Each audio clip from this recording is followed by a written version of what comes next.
आज हम जिस दुनिया में जी रहे हैं वह कभी इतनी जटिल नहीं थी। हर दिन हमें हजारों फैसले लेने होते हैं। क्या खाना है, क्या पहनना है, कौन से रिश्ते बनाए जाएं, और सबसे अहम, क्या हम अपने सपनों को पूरा कर सकते हैं।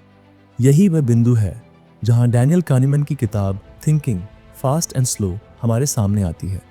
ये किताब केवल एक मनोवैज्ञानिक सिद्धांत नहीं, बल्कि वह मापदंड है जो हमें अपने दिमाग के जाल से बाहर निकलने की एक नई दिशा देता है। क्या आपने कभी सोचा है कि आप जो फैसले आज लेते हैं वह कल आपके जीवन को किस दिशा में ले जाएंगे? हम में से हर एक इंसान कभी न कभी ऐसे मोड़ों पर आता है जहां हम ये महसूस करते हैं कि क्या हम सचमुच अपने फैसले सही ले रहे हैं, या फिर हम अपनी सोच के जाल में फंसकर किसी और की बनाई हुई दुनिया में जी रहे हैं। क्या आपने कभी महसूस किया है कि आपका दिमाग बिना सोचे समझे फैसला कर लेता है? क्या आपने कभी यह सोचा है कि आपके द्वारा लिए गए निर्णय शायद उतने सही नहीं होते जितना आपको लगता है? या फिर आपने महसूस किया है कि कुछ फैसले आपको नुकसान पहुंचाते हैं जबकि आप पूरी तरह से उन्हें सही समझते थे? इस बुक में जो सिद्धांत हैं वे हमें यह सिखाते हैं कि हमारा दिमाग किस तरह से भ्रमित होता है, कैसे हम अपने तर्क का गलत इस्तेमाल करते हैं, और कैसे हम एक बेहतर निर्णय लेने की कला में माहिर बन सकते हैं। यह किताब सिर्फ आपकी सोच बदलने के लिए नहीं है, बल्कि यह आपके जीवन के हर फैसले में छिपे हुए गहरे पहलुओं को समझने की कुंजी है। अगर आप अपने जीवन में सच्चे बदलाव की तलाश में हैं, तो यह वीडियो आपके लिए है। तो चैनल को सब्सक्राइब करें, क्योंकि अगला कदम आपके हाथ में है और इस यात्रा में हम आपको एक नया दृष्टिकोण देने के लिए यहाँ हैं। Chapter 1, the unseen battle with in. हम सबकी ज़िंदगी में एक ऐसा मोड़ आता है जब हम खुद से सवाल करने लगते हैं, क्या मैं सही दिशा में जा रहा हूँ? क्या मैं अपनी पूरी क्षमता का इस्तेमाल कर रहा हूँ? लेकिन अक्सर इन सवालों का जवाब ढूंढने से पहले ही हम जिंदगी की उलझनों में फंस जाते हैं।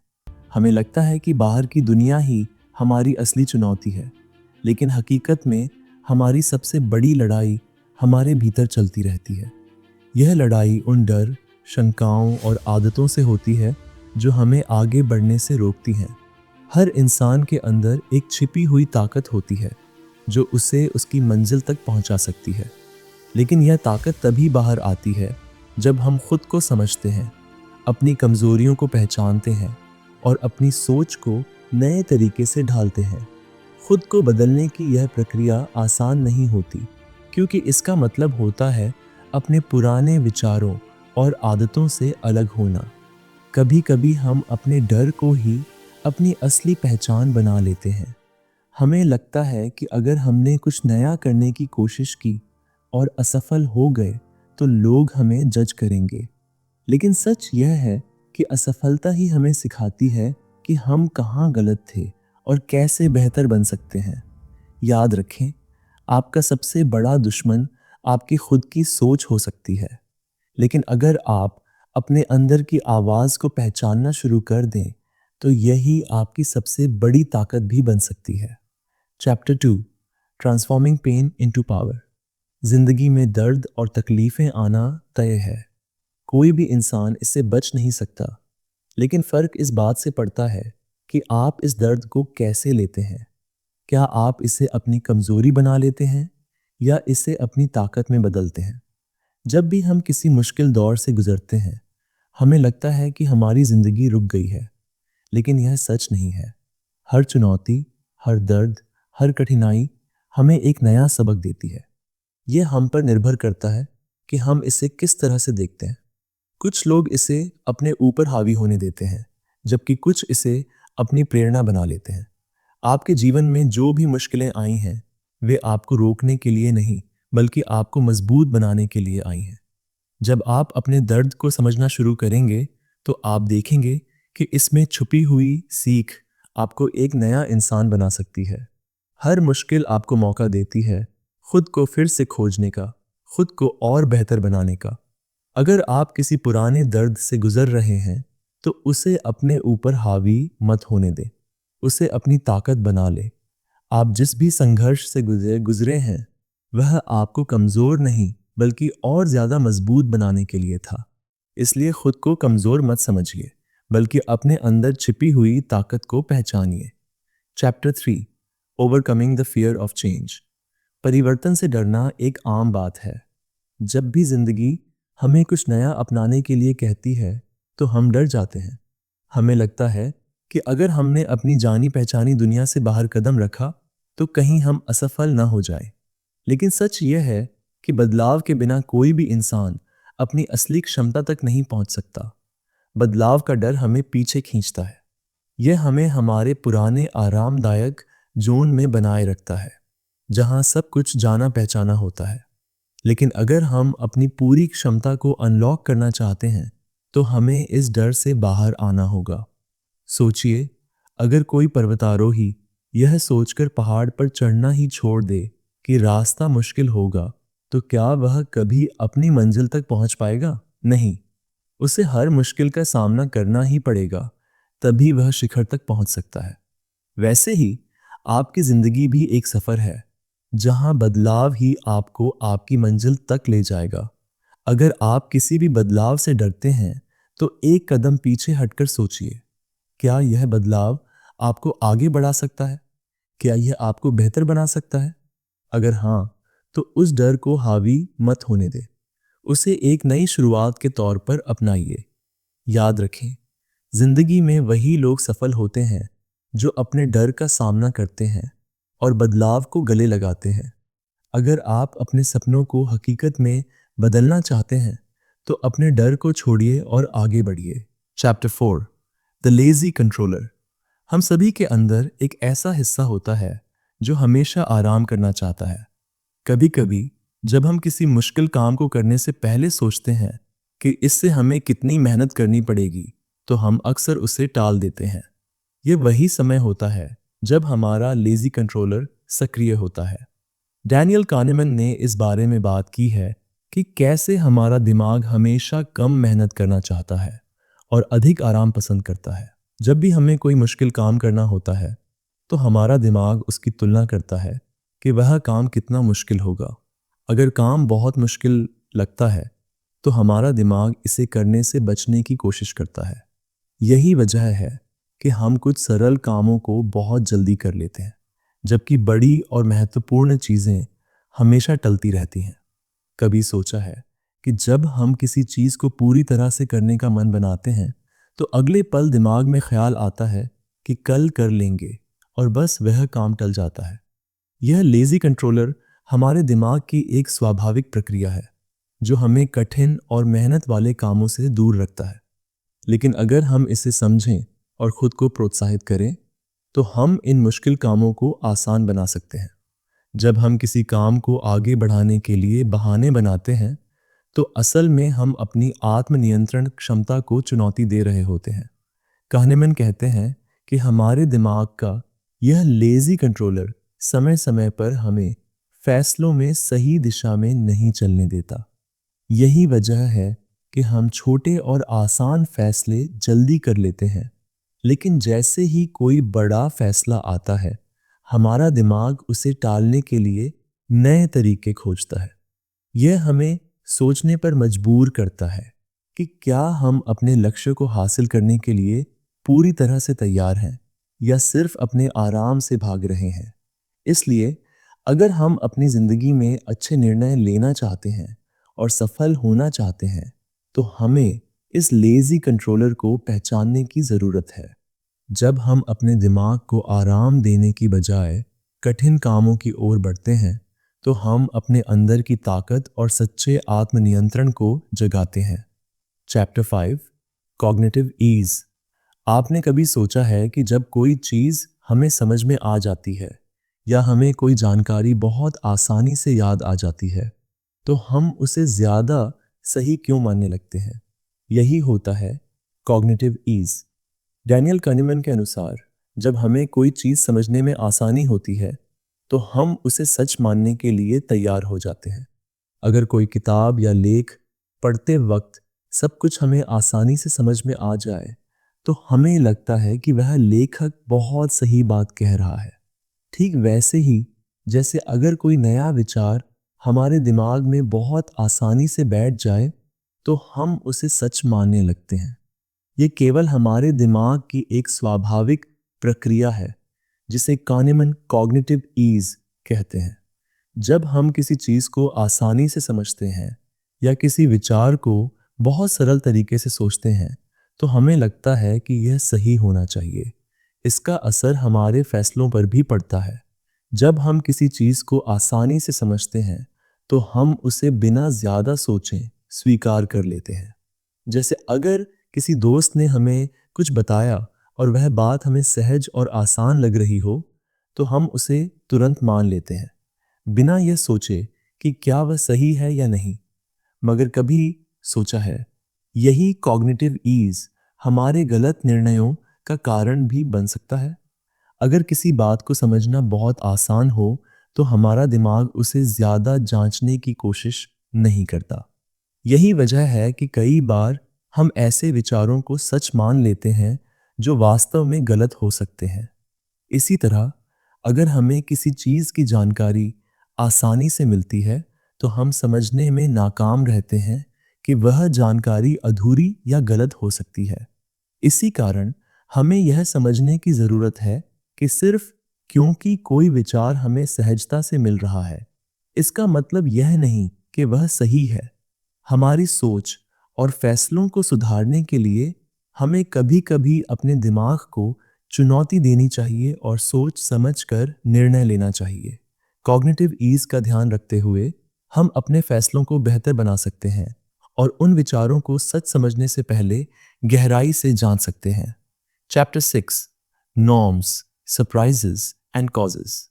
हमारी दुनिया इतनी जटिल है कि हर दिन हमें नए नए घटनाएं और जानकारी मिलती हैं, लेकिन हमारा दिमाग उस सारी जानकारी को आसानी से समझने के लिए कुछ नियम यानी नॉर्म्स बनाता है। यह नियम हमारे अनुभवों और जीवन की घटनाओं से बनते हैं। kahneman के अनुसार ये नियम हमें ये समझने में मदद करते हैं कि जब हम किसी नए या अप्रत्याशित चीज का सामना करते हैं तो हमें किस प्रकार की प्रतिक्रिया देनी चाहिए।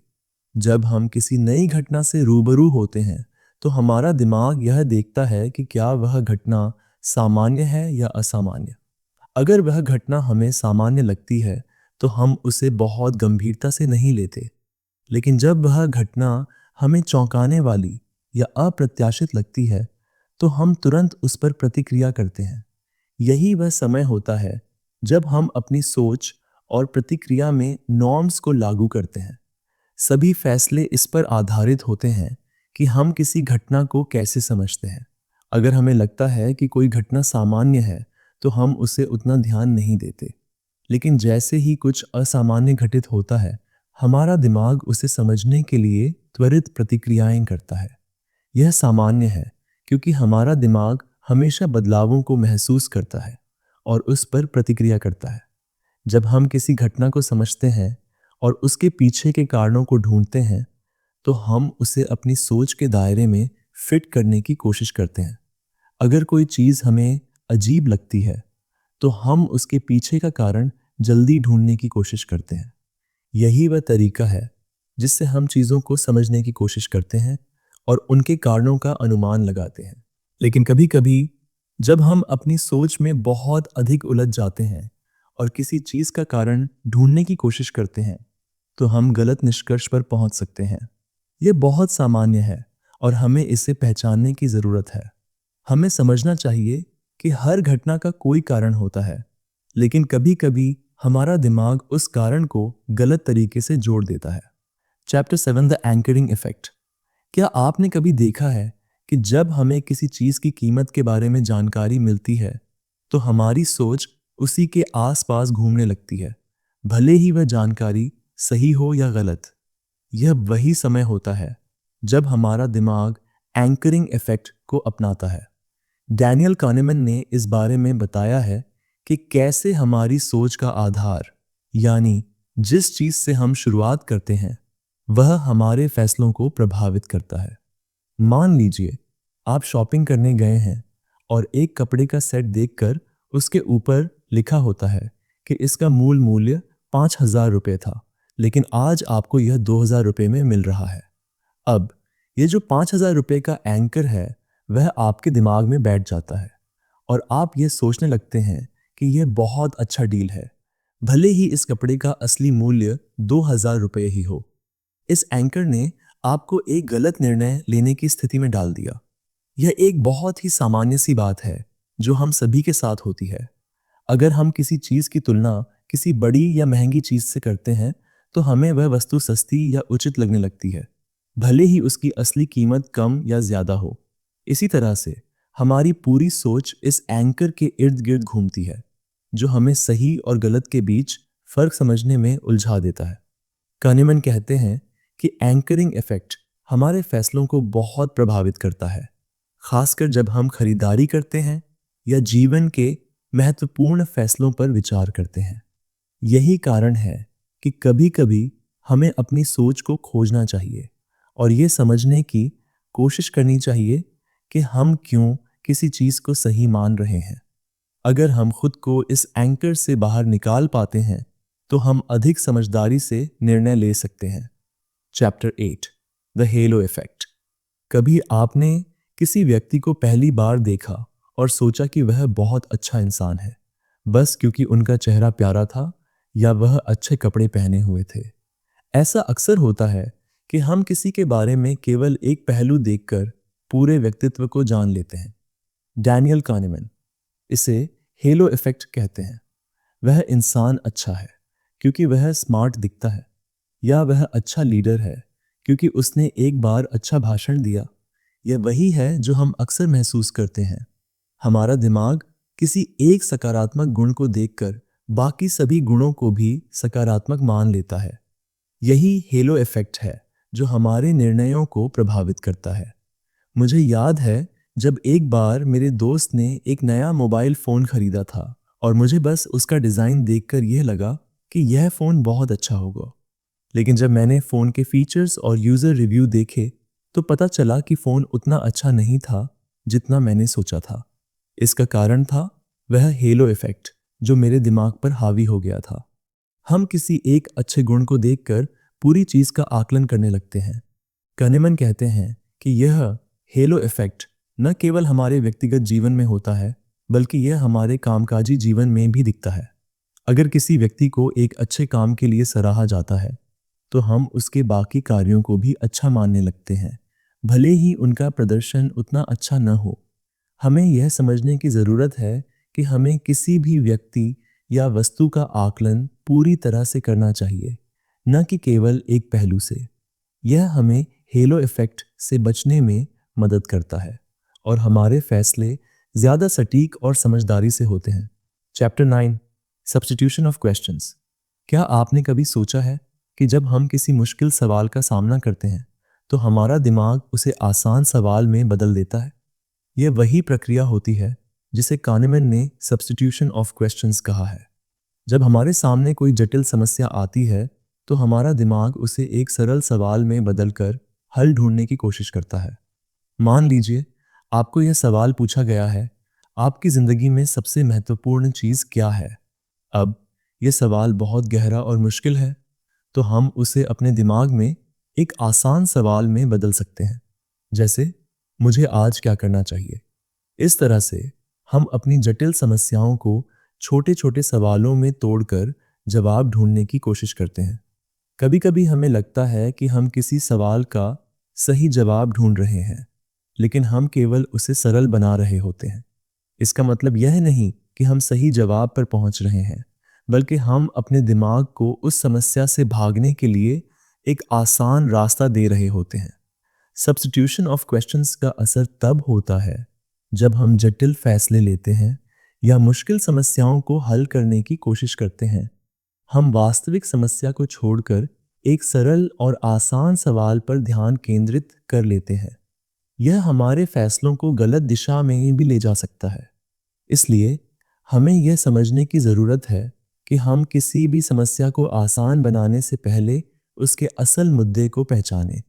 हमें यह समझने की ज़रूरत है कि कभी-कभी छोटे सवालों के जवाब से हमें बड़ी समस्याओं का हल नहीं मिलता। Chapter 10, loss aversion. हम सभी ने कभी न कभी यह सुना है कि जो खो दिया वही ज़्यादा याद आता है। यह हम सभी के जीवन का एक सच है। डैनियल कानेमन के अनुसार हमारे दिमाग में एक ऐसी प्रवृत्ति होती है जिसे लॉस अवर्जन कहा जाता है। इसका मतलब है कि हम किसी चीज को खोने से ज्यादा डरते हैं बजाय इसके कि हम कुछ हासिल करें। आपने कभी देखा है कि अगर आपके पास 100 रुपए हैं और आप उसे खो देते हैं तो आप उस नुकसान को ज्यादा महसूस करते हैं बनिस्बत इसके कि अगर आप 100 रुपए कमा लेते हैं तो आप उतनी खुशी महसूस नहीं करते। यह हमारी मानसिकता का हिस्सा है जिसे लॉस अवर्जन कहते हैं। हम नुकसान को ज्यादा गंभीरता से लेते हैं जबकि लाभ के प्रति हमारा नजरिया उतना तगड़ा नहीं होता। इसका असर हमारे निर्णयों पर भी होता है। जब हम किसी चीज को खोने के डर से कुछ नहीं करते तो हम नई अवसरों से भी दूर रहते हैं। हम ये सोचने लगते हैं कि अगर हम कोशिश करेंगे और नाकाम होंगे तो क्या होगा, लेकिन यही लॉस अवर्जन हमें रोकता है। इस डर से निकलने के लिए हमें अपने फैसलों में संतुलन रखना चाहिए। हमें यह समझना होगा कि जीवन में कुछ खोने के डर से हमें हमेशा रुकना नहीं चाहिए, क्योंकि इससे हम कई शानदार मौके खो सकते हैं। कनेमन कहते हैं कि इस लॉस अवर्जन को पहचानना हमारे लिए जरूरी है। अगर हम हमेशा नुकसान से डरते रहेंगे तो हम कभी कुछ बड़ा नहीं पा सकेंगे। हमें यह समझना चाहिए कि किसी भी प्रकार के नुकसान के साथ थोड़ी बहुत असफलता भी आती है, लेकिन इससे सीखने की प्रक्रिया हमारी जिंदगी को बेहतर बना सकती है। Chapter 11, the endowment effect. यह मेरा है इसलिए यह सबसे अच्छा है। यह भावना हम में से कई बार उठती है, चाहे वो हमारी पुरानी चीजें हों या हमारे विचार। डैनियल कानेमन ने इसे एंडाउमेंट इफेक्ट कहा है। यह एक ऐसी मानसिकता है जिसमें हम किसी चीज को अपने पास देखकर उसकी वास्तविक कीमत से ज्यादा मूल्यांकन करने लगते हैं। मुझे याद है जब मैंने अपनी पुरानी बाइक को बेचने का सोचा था। बाइक पुरानी हो चुकी थी, लेकिन मुझे यह लगता था कि वह बाइक किसी नई बाइक से कहीं ज्यादा कीमत की है क्योंकि वह मेरी थी। यही होता है एंडाउमेंट इफेक्ट में। हम किसी चीज को खुद के पास देखकर उसकी वास्तविक मूल्य से ज्यादा उसे महत्वपूर्ण मानने लगते हैं। इसका असर हमारी सोच और फैसलों पर बहुत बड़ा होता है। जब हम किसी चीज से जुड़ते हैं तो हम उसे अपनी पहचान का हिस्सा समझने लगते हैं। इसी कारण जब हमें उस चीज को छोड़ने का विचार आता है तो हमें उसका मूल्य ज्यादा समझ में आने लगता है। यह विशेषकर तब होता है जब हम किसी चीज को लंबे समय तक अपने पास रखते हैं, जैसे पुरानी कार, घर या फिर कोई पुरानी यादें। लेकिन हमें यह समझने की जरूरत है कि जो चीज हमें पसंद है वह जरूरी नहीं कि दूसरों के लिए भी उतनी ही मूल्यवान हो। हमें अपने फैसलों में एंडाउमेंट इफेक्ट को पहचानना होगा ताकि हम चीजों को सही तरीके से मूल्यांकन कर सकें। अगर हम केवल अपनी भावनाओं को आधार बनाकर चीजों को मूल्य देंगे तो हम गलत निर्णय ले सकते हैं। Chapter 12, the planning fallacy. हम सभी ने कभी न कभी यह सोचा है कि हम किसी काम को जल्दी खत्म कर लेंगे, लेकिन अंत में वह काम देर से होता है। यह सब हमारी गलत योजना बनाने की आदत का परिणाम होता है, जिसे प्लानिंग फैलेसी कहा जाता है। डैनियल कानेमन के अनुसार हम अपनी योजना बनाते वक्त हमेशा ये मानते हैं कि काम जल्दी खत्म हो जाएगा, लेकिन असल में वह अधिक समय और संसाधनों की मांग करता है। जब हम किसी बड़े काम को शुरू करते हैं तो हम ये सोचते हैं कि सब कुछ ठीक होगा, सब कुछ जल्दी पूरा होगा, लेकिन अक्सर क्या होता है, हम समय सीमा से बाहर चले जाते हैं। इसके पीछे की वजह यह है कि हम हमेशा अपने आत्मविश्वास को बढ़ाते हैं और यही सोचते हैं कि जो काम पहले कभी नहीं हुआ वह अब आसानी से हो जाएगा। हम अनदेखे पहलुओं को नजरअंदाज कर देते हैं और यह सोचते हैं कि सब कुछ हमारे हिसाब से ही होगा। यह प्लानिंग फैलेसी हमें यह समझने से रोकता है कि हर काम के लिए समय और मेहनत की जरूरत होती है। हम सोचते हैं कि किसी भी काम को जल्दी और बिना किसी परेशानी के निपटा लेंगे, लेकिन असलियत में कुछ भी परफेक्ट नहीं होता। जब हम योजनाएं बनाते हैं तो हमें संभावित समस्याओं को भी ध्यान में रखना चाहिए और यह मानना चाहिए कि हमें सब कुछ समय पर नहीं मिलेगा। इसलिए प्लानिंग फैलेसी से बचने के लिए हमें अपनी योजनाओं को थोड़ा और व्यावहारिक और मापदंडों के हिसाब से बनाना चाहिए। अगर हम वास्तविकता का सामना करेंगे और समय सीमा के अंदर काम करने की कोशिश करेंगे तो हमें बहुत अधिक निराशा का सामना नहीं करना पड़ेगा। Chapter 13, the availability heuristic. हमारे दिमाग में एक अजीब सी आदत होती है जिसका नाम है अवेलेबिलिटी ह्यूरिस्टिक। इसे समझने के लिए मान लीजिए कि आपने किसी दोस्त से सुना कि उसने हाल ही में एक एक्सीडेंट में भाग लिया। अब अगले कुछ दिनों तक जब भी आप सड़क पर जा रहे होते हैं तो आपका ध्यान एक्सीडेंट्स पर ज्यादा रहता है। आप सोचने लगते हैं कि शायद आपके साथ भी कुछ बुरा हो सकता है और आप डर में रहते हैं। यह सब क्यों हुआ? क्योंकि आपके दिमाग ने उस एक्सीडेंट की घटना को आसानी से याद किया और उसी आधार पर आप सब कुछ सोचने लगे। यही अवेलेबिलिटी ह्यूरिस्टिक है। डैनियल kahneman के अनुसार हमारे दिमाग में जो घटनाएं आसानी से याद आती हैं, हम उन्हें सच मानने लगते हैं, भले ही वे सामान्य न हों। यदि किसी घटना के बारे में हमें लगातार जानकारी मिलती रहती है, तो हम उसे ज्यादा महत्वपूर्ण और ज्यादा संभावना वाली घटना मानने लगते हैं। एक उदाहरण ले लीजिए। आपने कभी सुना कि एक स्थान पर किसी आदमी ने लॉटरी जीती। आप ये सोचने लगते हैं कि लॉटरी जीतने का मौका बहुत ज्यादा है, जबकि असलियत में ऐसे मौके बहुत कम होते हैं। आपको बस ये घटना ज्यादा याद रहती है और आप उसी के आधार पर सभी लॉटरी टिकट्स के बारे में सोचने लगते हैं। यही अवेलेबिलिटी ह्यूरिस्टिक काम करता है। ये हमें हमारे निर्णयों में भ्रमित कर सकता है, क्योंकि हम किसी घटना को केवल इसलिए ज्यादा महत्व देते हैं क्योंकि वह हमारे दिमाग में आसानी से आ जाती है। उदाहरण के लिए, जब आप किसी रिश्ते में होते हैं और आपने कहीं सुना होता है कि किसी और का रिश्ता टूट गया, तो आप सोचने लगते हैं कि आपका रिश्ता भी खत्म हो सकता है, जबकि ऐसा जरूरी नहीं है। अवेलेबिलिटी ह्यूरिस्टिक से बचने के लिए हमें यह समझना होगा कि जो घटनाएं हमारे दिमाग में बार बार आती हैं, वे हमेशा सच नहीं होती। हमें अपने फैसलों में अधिक विचारशीलता और तर्क का इस्तेमाल करना चाहिए। चैप्टर 14, ओवर कॉन्फिडेंस बायस। मुझे सब कुछ पता है, मुझे कोई रास्ता नहीं दिखाना है। यह सोच हम में से कई बार आती है। कभी कभी हमें लगता है कि हम किसी विषय में बहुत माहिर हैं और हम खुद पर इतना विश्वास करते हैं कि हम अपने फैसले पर कोई भी संदेह नहीं करते। यही होता है ओवर कॉन्फिडेंस बायस का। डैनियल kahneman के अनुसार हम अपनी क्षमता और ज्ञान के बारे में अधिक आत्मविश्वास रखते हैं, जबकि असलियत में हम उतने सक्षम नहीं होते जितना हमें लगता है। मान लीजिए आपने एक नया काम शुरू किया और आपको लगता है कि आप बहुत जल्दी सीख जाएंगे और सफल होंगे, लेकिन जैसे जैसे वक्त बीतता है आप महसूस करते हैं कि चीजें उतनी आसान नहीं थीं जितनी आपने सोची थी। यही ओवर कॉन्फिडेंस बायस का असर है जो हमारे दिमाग को भ्रमित करता है। हम अपनी क्षमता को ज्यादा आंकते हैं और ये सोचते हैं कि हम बिना किसी रुकावट के सफल हो जाएंगे। इसके अलावा अगर हम किसी काम में ज्यादा आत्मविश्वास रखते हैं तो हम अपने फैसलों में सतर्कता नहीं बरतते। हम उस काम को बिना पूरी जानकारी के करने की कोशिश करते हैं और कभी-कभी यही हमारे लिए नुकसानदायक साबित होता है। जैसे आपने एक बड़ी खरीदारी की और आपको लगा कि आप यह बहुत सही कर रहे हैं, लेकिन बाद में आपको पता चलता है कि आपने ज्यादा खर्च किया है और यह चीज उतनी उपयोगी नहीं थी। ओवर कॉन्फिडेंस बायस से बचने के लिए हमें अपनी क्षमताओं के बारे में यथार्थवादी नजरिया रखना चाहिए।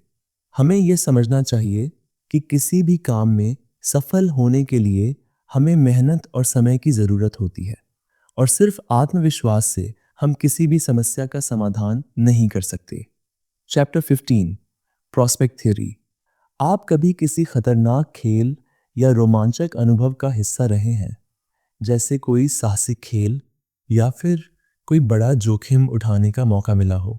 अब क्या आपने कभी यह महसूस किया कि जब आप किसी जोखिम में होते हैं तो आपको उसे कम करने की बजाय और ज्यादा जोखिम लेने की चाहत होती है?